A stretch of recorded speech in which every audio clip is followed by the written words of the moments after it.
দেখুন spirit plus অনু কীভাবে আমরা ফার্মার আপডেট করব বা ওএস আপডেট করব সেটা আমি আপনাদেরকে দেখাবো।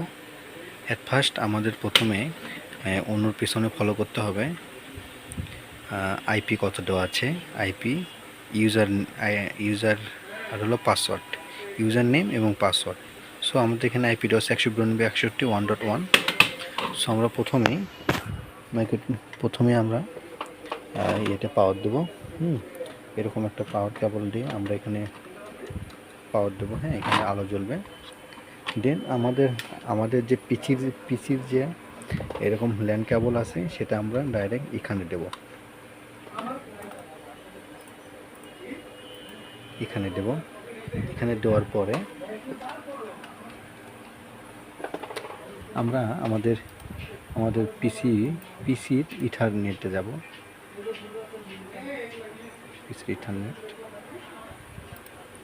পিসি ইথারনেটে গিয়ে আমরা চেঞ্জ অ্যান্ড কোড অপশনে গিয়ে ইথারনেট টু প্রপার্টিসে গিয়ে ইন্ট আইপি অ্যাড্রেস 4। যেহেতু আমাদের এখানে কি আছে 192.168.1,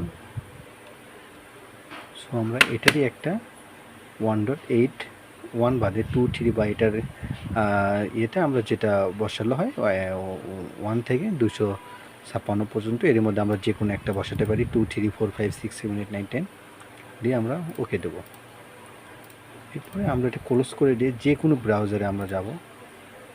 যে কোনো ব্রাউজারে গিয়ে আমরা 192.168.1 আমরা হিট দেবো। হিট করলে কিন্তু অটোমেটিকলি আমাদের এরকম ইন্টারফেস চলে আসবে। এখন আমরা এখানে admin user name admin, password আমি অ্যাডমিন দিলাম,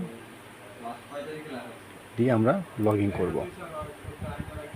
এতো আমাদের লগ ইন কিন্তু হয়ে গেছে। আমরা লগ ইন হয়ে যাওয়ার পরে ডাইরেক্ট আমরা যাব সিস্টেম টুলস। হ্যাঁ, একটু পরে এখান থেকে আমরা সিস্টেম টুলসে যাব। সিস্টেম টুলসে গিয়ে ফার্মার আপগ্রেড, আপগ্রেড, হ্যাঁ, এই অপশানে যাব। গিয়ে আমরা এখানে আমরা যে সফটওয়্যার আমরা দেবো ওটা আমরা অলরেডি আমি ডাউনলোড করে রাখছি এখানে, এটা। সো আমরা এটা সিলেক্ট করে দেব, দিয়ে আপগ্রেড।